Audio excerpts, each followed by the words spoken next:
here to this fifth event we've had of this series there, where we have people who know lots about Minden history and their own history, of course, and we've learned very much from them. John Agan, I believe, is going to introduce our speaker, but I have to say something about it, since I knew him, at least the first serious meeting I had with him was on Minden, the tennis court, the Minden City tournament down at the County Park, and he just flat slaughtered me. And it's even worse because he just says, I never was much athlete.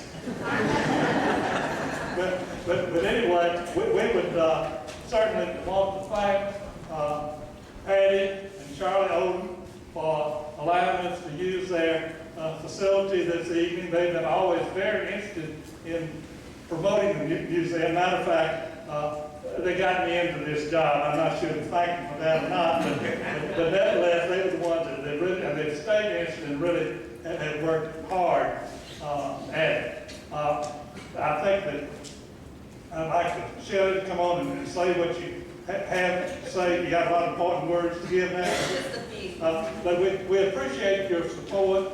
And of course, if any of you would like to give a lot more financial support, we'd be happy to have that too. Thank you.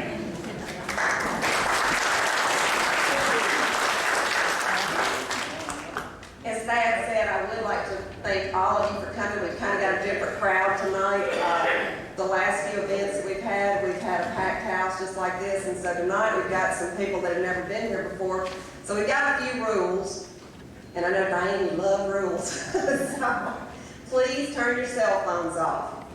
We record this so that you can purchase it later, and we don't want cell phones ringing, so if you would, please turn your cell phones off so we won't hear that in the background.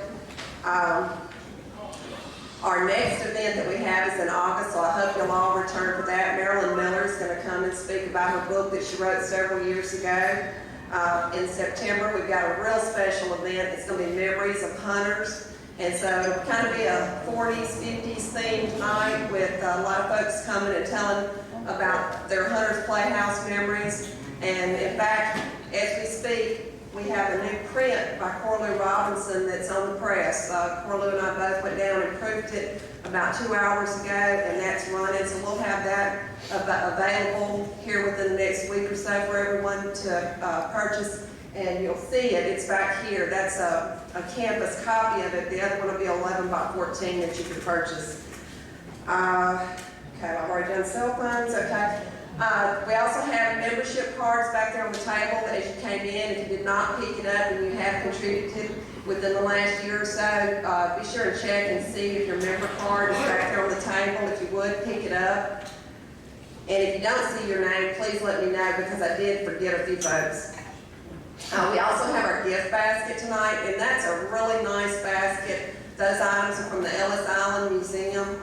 And if you have not signed up for those, please do so. We draw for that at the end of the night. And Corlew's got cards. If anybody can get cards, she'll hand them to you. You can hold your hand up, and she'll pass those to you, and you can turn them in before we draw. We've also got a few volunteer sheets on the tables. It takes a lot of volunteers to make a museum run. So if you would, please sign up to volunteer your time or your services. We would really appreciate it. If you don't have a volunteer sheet, just let me know, and I'll be glad to sign you up. Tonight, after our speakers, we've got multiple speakers, which is kind of a new thing for us. This just really grew. Corlew is the one that kind of came up with this particular idea, and it really just took off, and real excited about it. But Dr. Steve Kirkikis is our first speaker, and after Dr. Kirkikis speaks, we have several other families that came through Ellis Island that will also speak. So we've got several speakers, and I know you're going to really enjoy all of them, and I'm so glad that they were all able to make it tonight. Let's see. After everyone speaks tonight, and we draw for the door prize, if you would and you have time, please come and see the museum. We've done a lot. I know a lot of you have not been in a while, but even if you've been last week, there's a lot of changes.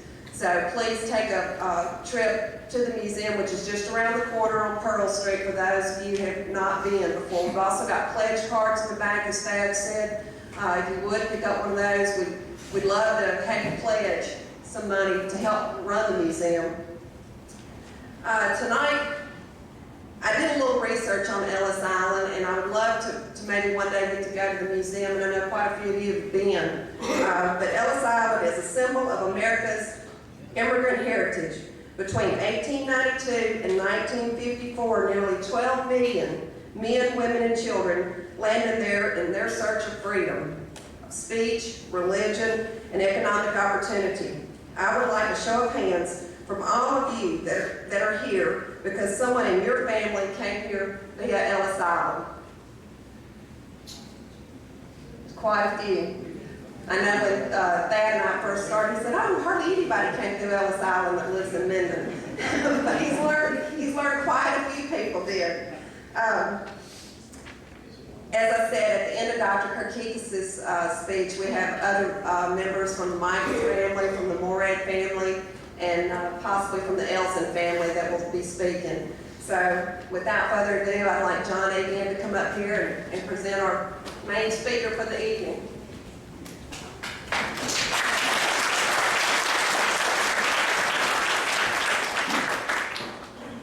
Many of y'all that have been coming, the last 2 times I've got up here to do this, I made a big point on how well I knew the speaker. It's kind of embarrassing tonight because I've never met the speaker, so it's a pleasure to meet you, Dr. Kirkikis. I've written about his family, and I feel like I know him, and I've known other family members, but I'm kind of a loss to say much, and I feel bad about that, and I apologize. But I did have a thought that I wanted to bring, and I guess that's why when Schelley asked what I talk, I said yes. Because Thad made a natural mistake. We're all white Anglo-Saxon Protestant from English-speaking countries. That's the folks that came to Minden. Well, not exactly. And I thought about these families that are here tonight because it's an interesting twist. We had quite a few immigrants from non-English-speaking countries in the 1840s and the early 1850s. In 1855, the Know Nothing Party took over Minden, and we ran out. And in the 1870s, we had some families come in of non-English-speaking heritage. And in the early 1880s, we ran them out. To tell you something about the families we're going to talk about tonight.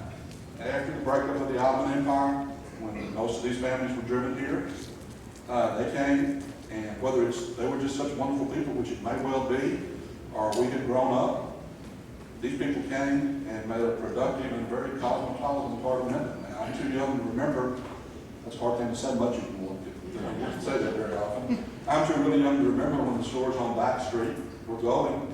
But if you look at the nationalities and things involved there, for a little town in North Louisiana, we got a pretty diverse population. And the contributions these families have made, we're going to see tonight, as we see from them, were pretty amazing. So I'm looking forward to hearing from Dr. Kirkikis, although I've never met him before. We've exchanged emails. And the immigrant experience is a unique story we don't talk about often enough. And so without further ado, Dr. Kirkikis.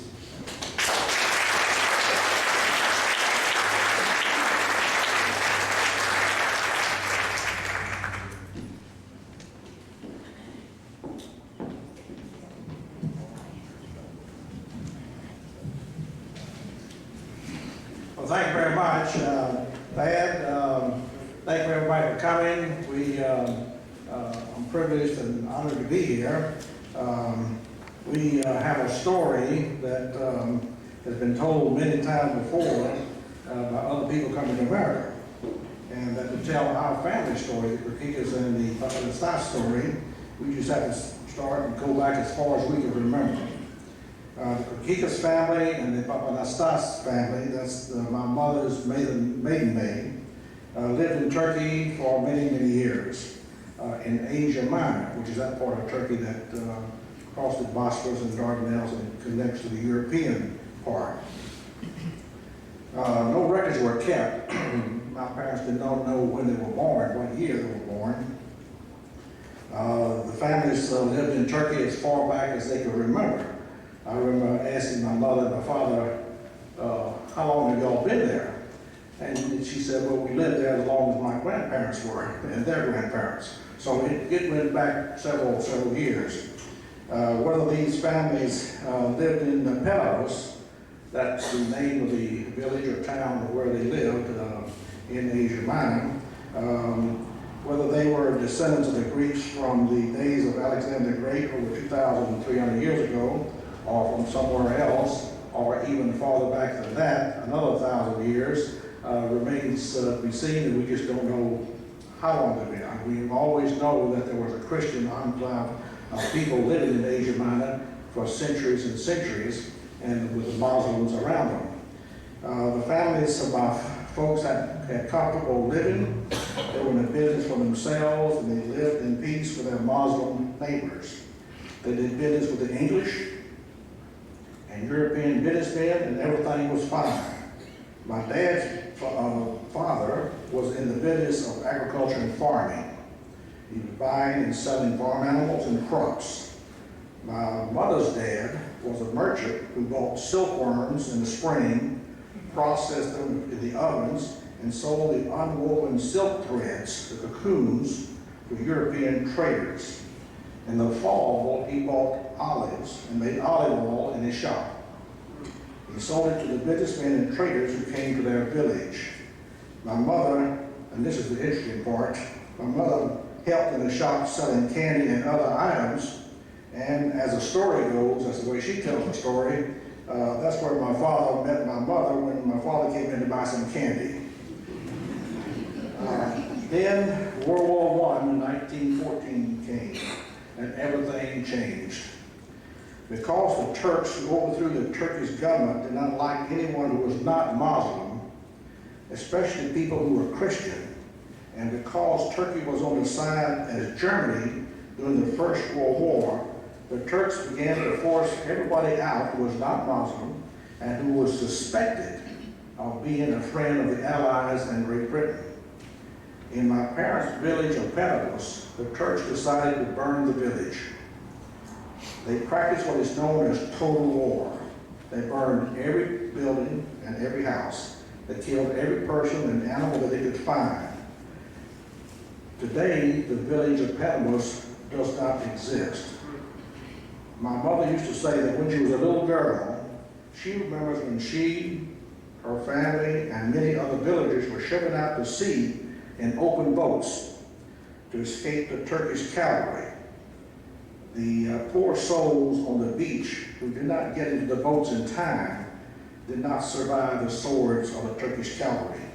So what happened to the people of the village who did survive? They began a long journey from hilltop to hilltop, from cave to cave, trying to escape the Turks. My dad thought that if they went to Russia, they would be safe. The reasoning being that Russia was a Christian Orthodox country, and they would be living in an Orthodox country and would be near their homeland, that they could return one day when the war was over. He thought that they could at least have a religion if they moved to Russia. So my dad went to Odessa, which is on the coast of the Black Sea in Russia.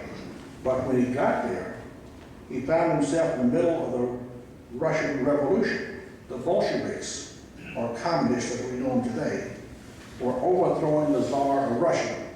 My dad said the Bolsheviks were worse than the Turks, so he quickly left Odessa.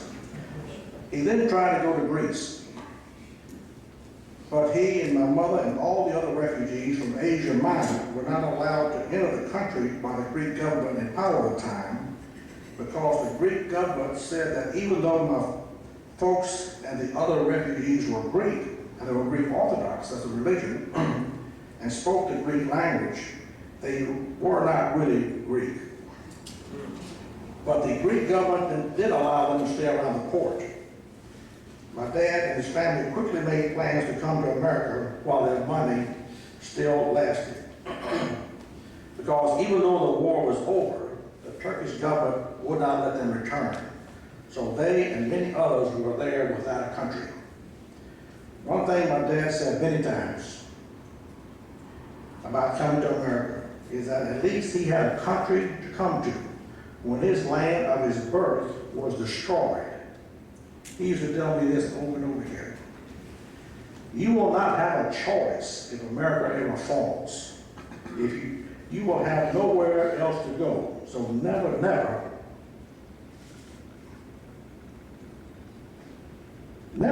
say anything bad about America.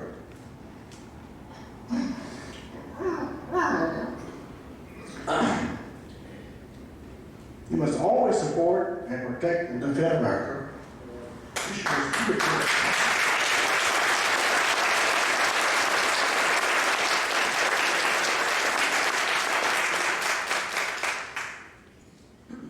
And this we have all tried to do. One thing my folks took with them when they left their village was what gold they could carry. The gold coins that they could not carry, they buried under the floor of their houses. And one night, shortly after the village was burned, while they were still nearby, they secretly went back to their village in the dead of night to get the gold. But to their dismay, the fires that burned their houses and village burned the gold coins into one big block of gold metal, and they just left it there. Finding passage to America was difficult. It took money, and they used all that money to book passage. My dad and his brother came to America first. My dad came to America with 17 cents in his pocket in 1921. That is Greek money that was exchanged for American money. The Kirkikis' son came to America, but their parents never came. My dad never did know why his parents did not come. In fact, I don't believe my dad knew when they died. One of my mother's brothers came to America before she came, and he settled in Philadelphia. My mother eventually came with some members of my father's family. You see, my mother and father were engaged either in Turkey while they were running from the Turks, or in Greece, but somehow they got engaged. Records were not kept then, not even records of when they were born or when they were baptized. Everyone then referred to what crops were harvested and when something was sold, but no records. The other brother of my mother never came to America, and my mother never said why, and she didn't know why. She kept in touch with him, but during the Second World War, she stopped receiving letters from him. She learned from a friend after World War II was over that her brother had died in a German concentration camp from tuberculosis. That was a sad day in our house when we heard the news. My mother never knew why he was in a German concentration camp. When my dad came to America, he had to learn the English language quickly, which he did. He and his brother worked in restaurants. How he eventually came to Louisiana and to Minden is still a mystery. I suppose he did what all new arrivals did when they came to America. They talked to others and where they went and where they could go and earn a living. My mother and many others in Asia Minor left Greece and went to Marseille, France, where she waited for months and months to get passage to America. Interestingly, a lady who was to be my future mother-in-law was in that group of people who came to Asia Minor who went to Marseille and waited. Years later, when I became her son-in-law, and she always talked about the long wait in France and why the Greek government would not let her and many, many others stay in Greece to wait for passage to America. But the Greek government just did not want refugees from Asia Minor to be in Greece waiting for passage to America. I have always wondered how any new arrival found their way to Louisiana. How did the Greeks find their way to New Orleans and start the first Greek Orthodox Church in North America in New Orleans? Or how did the Greeks, many from Asia Minor, find their way to Shreveport and start the Greek Orthodox Church in Shreveport on Hope Street in the 20s? My dad said he went to a silent mood in New York City when he arrived, and he liked how the West looked. And he said it looked like the village in Turkey. He heard other Greeks were coming to Louisiana, and he decided to come. So he took a train, and he first went to Alexandria, and later to Shreveport and Minden because they looked like Asia Minor to him. To refresh your memories, Minden and Shreveport were served by two major railroads, one east and west, and the other north and south. So transportation to this area was easy. My parents were married in Minden on October 25th, 1925. I believe they lived in a house on Chandler Street at first. They later moved to the house on Elm Street where they bought for $2,500. An interesting bit of trivia about our house on Elm Street, all 4 of us children born in the front bedroom of that house. Achillea, Pauline, Thalia, and me. My dad went into the restaurant business with Mr. Pete Kalpakis, and they had 3 restaurants. Mr. Kalpakis had the Highway Cafe and later the Bus Station Cafe. And my dad had a restaurant called the Eagle Sandwich Shop, located where a barber shop and a children's clothing store were located later on Front Street. My dad had the restaurant that I grew up in, the Minden Cafe on Back Street. Mr. and Mrs. Ferguson lived in a white stone house on the corner of Elm Street and East and West Street, loaned my dad the money to get started in his restaurants. My dad paid his loan with Mr. and Mrs. Ferguson in a few short years. My dad's Minden Cafe did well in the 1920s because of the newly developing Cotton Valley oil field. My dad used to say he had many famous people come to his restaurant to eat. Huey P. Long and Bonnie and Clyde.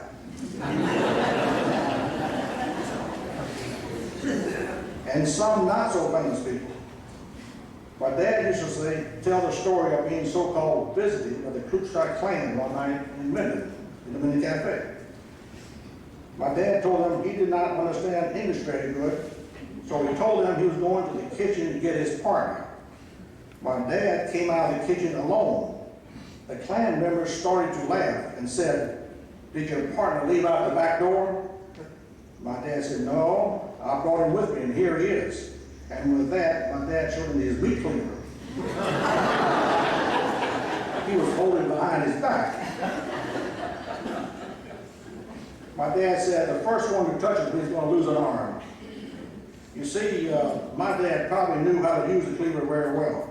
Even though he never admitted it to me, I believe Dad fought the Turks during the First World War on their own terms, with swords. So he knew how to deal with the Klan. And at that account, the Klan never came back. My parents did well and raised their family. My dad became a Mason, and he took part in Minden life. When the Great Depression hit in 1929, he lost $9,000 when the bank fell. $9,000 in 1929 was a lot of money. The family hit on hard times, but not as bad as it could have been, because my dad and mother had no debt. Their house was paid for. My dad's business was paid for. He just had to make enough money to live, and that's exactly what he did. Business did not pick up very well until World War II. As you all know, America did not get out of the Depression until the Second World War. All the children in the family finished Minden High School. My parents were very strict about education and going to school. They made all of us get an education, and no one was allowed to quit school because they knew how difficult it is not to have an education. Both my parents did not have an education because they just did not finish school. They were displaced by the First World War. They just never got a chance to finish school. So they taught themselves. They learned the English language on their own. They would read the labels on the vegetable cans to learn the English language. Both my parents became American citizens. My dad became American citizen first because he learned the English language quicker since he was in contact with the public. And later my mother. The Minden Cafe is no longer here. But after my dad passed away, my mother kept the restaurant open for a little while until the city of Minden bought the place, along with the other businesses on Back Street, to build the Civic Center and the City Hall. I can tell where the front door was on the Minden Cafe by looking at the ash tree that is on the old courthouse square. The present front door of the Minden City Hall is about to where the front door was on the Minden Cafe, just a few feet from the ash tree that is across the street from City Hall. I want to thank all of y'all for this opportunity to come here tonight, and I thank all the people of Minden for making our stay in Minden so good. I will always have fond memories of my childhood days in memory, and I will always enjoy returning for the Minden High School reunions of the 1953 class. This year will be my 55th Minden High School reunion. I thoroughly enjoyed my days also in the Minden Grammar School. You know, those of you who remember that 3-story red brick building called the Minden Grammar School. My first grade teacher was Miss Turner, who was so nice and understanding. I remember when I went to her class and she showed cards with numbers and asked the children to say the numbers. Well, my mother had already taught me the numbers with those flashcards, so when it was my turn, Miss Turner showed the cards with the numbers and I answered them all correctly. After that lesson was over and we were doing something else, I remember Miss Turner putting her hand on my left shoulder, whispered it in my left ear. Next time, say it in English.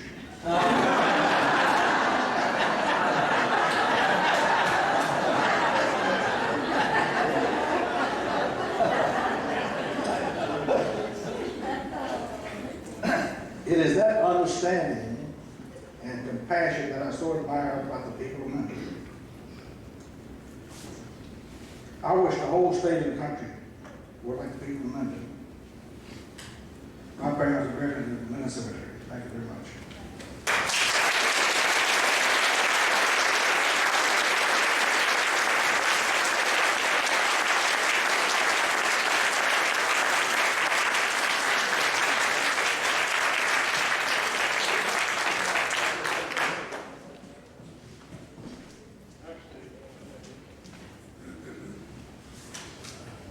Good evening. I'm here by default. No one in my family would do it, so they called me from Swiftport and they did not do it. So hopefully it'll be interesting to you. My name is James Joseph Michael. My family calls me Jimmy. My friends and associates call me Jim, so I've got a multiple of names. I guess to understand how we got to Minden, we'll have to go back to my grandmother, who was a feisty, red-headed, green-eyed woman who came from Syria. They lived in Syria during the Ottoman Turk invasion of the country, same as Steve's parents. And they weren't very happy with the Muslim factor. They were Christian. When a Muslim family would move into their little village, they would move out and find Jews to live with because the Muslims were too tough on them. They said they would steal from them and knife you in the back. So things just weren't real great between the Christians and Muslims. My grandmother's husband died when she was a young widow around 30, and she had 4 children. She had a brother that lived in Minden, of all places, and that was Abraham Dow on Back Street.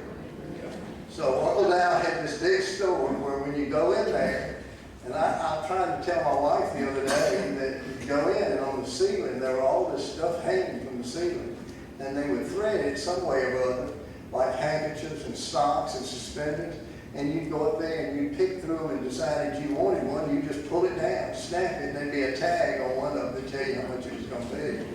And I don't know the secret of where he ever got that from, but that was quite interesting to me.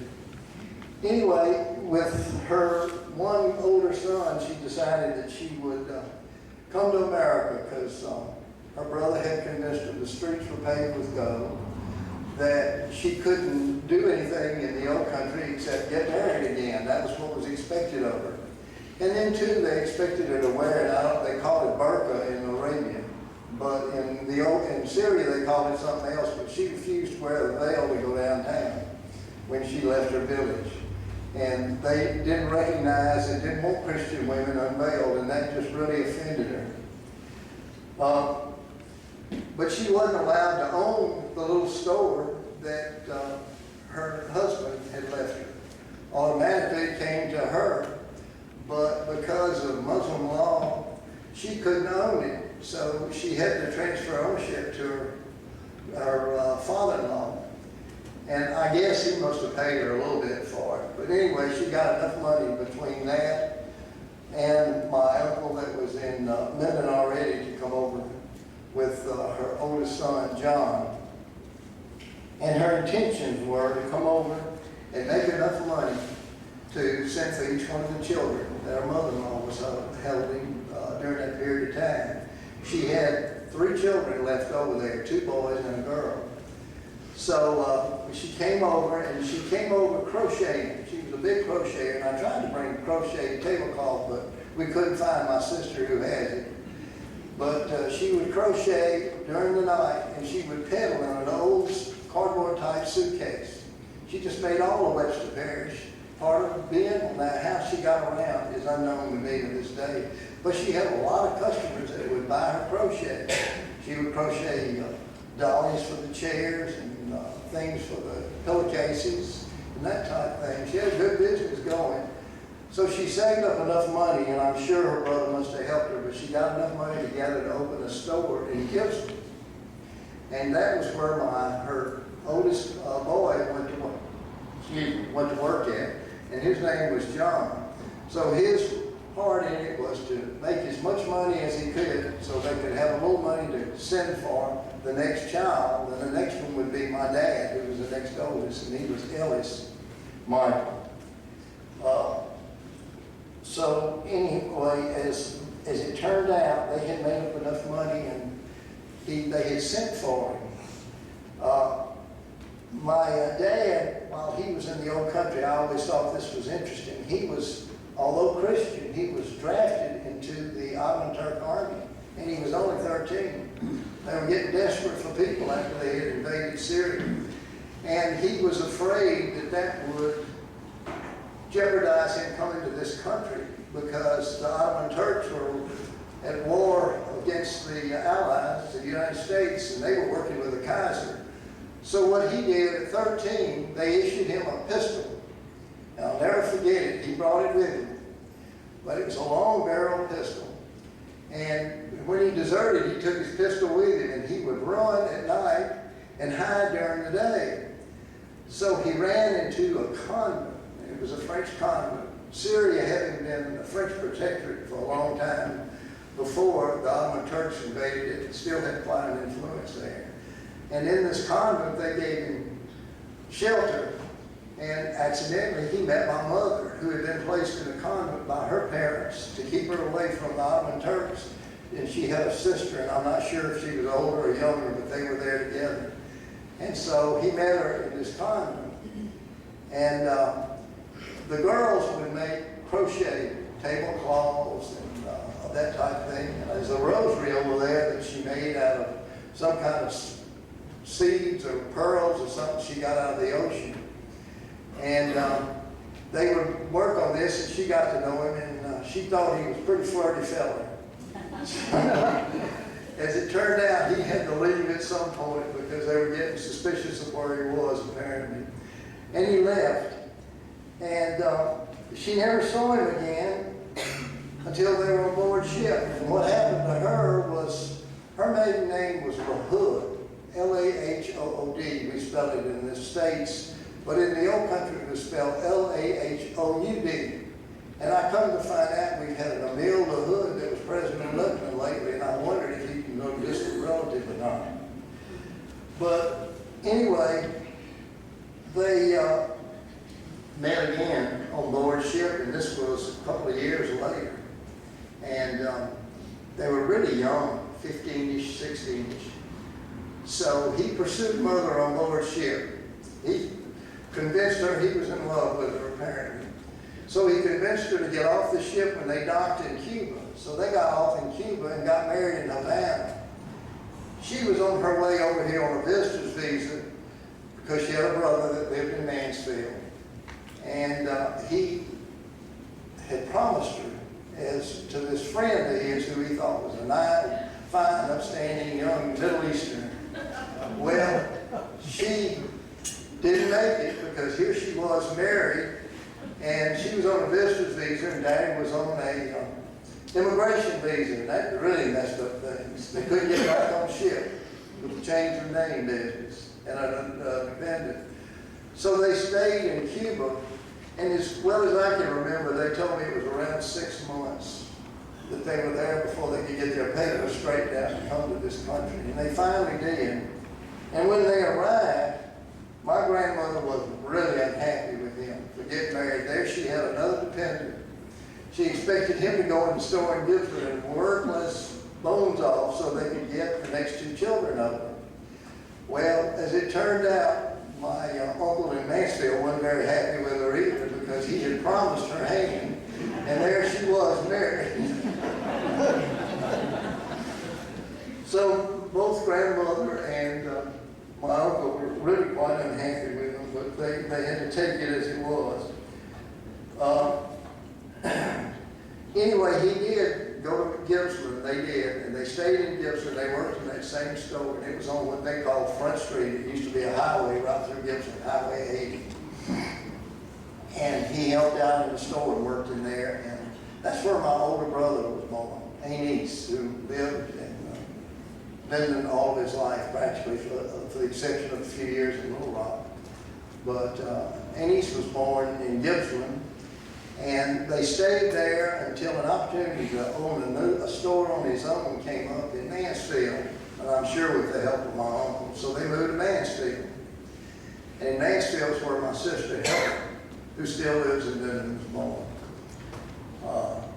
They stayed there a few years, and then they moved to Minden, I guess from influence from my grandmother. And they opened up many stores. I have a picture of one over there on the bulletin board, which was on what we call Back Street, and y'all call Broadway now. But at any rate, they moved to Minden, and I was born in Minden. And they had a store on Highway 80, not too far up the street here. And they had an apartment in the back. They used to live in rooms in the back of the store. And I was born back there. And there was a Dr. Baker who came and delivered me. So at any rate, he was Dr. Baker I went to from, I know the first 6 years of my life for everything. Bless his heart, he must have delivered kids from houses also, but he did deliver me. So they stayed there, and then later on moved down to the Sibley Road and were there a number of years in the store on the Sibley Road. And in 1938, he decided to build a home. And the house is still standing, and it's up on what we call East Union, which is the Highway 80 out here. And it was one of Minden's first brick veneer houses. They had never done veneer by putting siding on it in that black tar paper. And they had done a few of them, but they were experimental, so he got a real buy from a contractor to build a house. They built it, and the house must have been built pretty good because it still stands, although it looks pretty decrepit, it's still there. And sheetrock was new.